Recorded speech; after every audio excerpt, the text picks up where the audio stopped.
కూటమి ప్రభుత్వం అధికారంలోకి వచ్చి 6 నెలలు పూర్తయిందండి.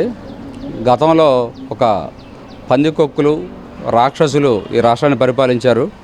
అందువల్ల పేద ప్రజలు తినే రేషన్ బియ్యం మీద ఈ రేషన్ డ్యాగలు ఏదైతే పందికొక్కులు ఉన్నాయో ఈ పందికొక్కుల్లాగా దోచుకొని వాళ్ళు దాచిన ఏదైతే పేదల బియ్యం రేషన్ బియ్యం ఉన్నాయో వాళ్ళకి అందేలాగా నేడు ఈ కూటమి ప్రభుత్వం వాళ్ళ మీద దాడులు చేసి వాళ్ళు ఎక్కడెక్కడైతే గోడౌన్లో దాచుకున్నారో ఆ బియ్యాన్ని మొత్తం కూడా ఈ ఎన్డీఏ కూటమి ద్వారా తెలుగుదేశం ప్రభుత్వం అయితేనేమి, జనసేన అయితేనేమి, బీజేపీ నాయకుల ద్వారా అయితేనేమి అన్ని సహాయ సహకారాలు తీసుకొని ఆ బియ్యాన్ని పేద ప్రజలకి సంక్షేమ పథకాల ద్వారా అందించడంలో నేటి కూటమి ప్రభుత్వం బేషని నేను చెప్తున్నాను. అంటే వాళ్ళ ప్రభుత్వం 5 ఏళ్లలో ఎంత అరాచకం చేశారు. ఒక బియ్యం అయితేనేమి, ఒక ఇసుక అయితేనేమి, పేదవాడు పొట్టగొట్టి వాళ్ళు దోచుకున్న మొత్తం కూడా ఏదో వాళ్ళ పొట్ట బగిలి ఈరోజు వాళ్ళ తీసుకున్న దానిలో వాళ్లే పడ్డ సంధాన ఏదైతే పేదలను దోచుకున్న ఈ బియ్యాన్ని దోచుకోవడంలో అయితేనేమి, ఎర్రచందనం అయితేనేమి, ఇసుక అయితేనేమి, స్మగ్లింగ్ అయితేనేమి, గంజాయి అయితేనేమి,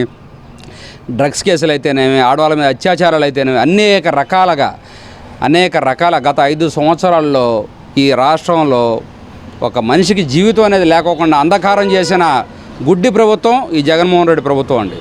కానీ నేడు మీరు ఒకసారి అన్ని చోట్ల కూడా మీరు చెక్ చేసుకుంటే గత ప్రభుత్వంలో ఈ 6 నెలల్లో ప్రజల్లో ఎంత మార్పు వచ్చింది, ప్రజలు ఎంత సుఖశాంతులతో ప్రశాంతంగా ఒక పండుగలైతేనేమి, మిగతా రోజులైతేనేమి కుటుంబాలతో అర్ధరాత్రుల వరకు స్వచ్ఛందంగా విహరించి వాళ్ళ ఆనందాన్ని వ్యక్తపరుచుకుంటున్నారు. గత ప్రభుత్వంలో అలా లేదండి.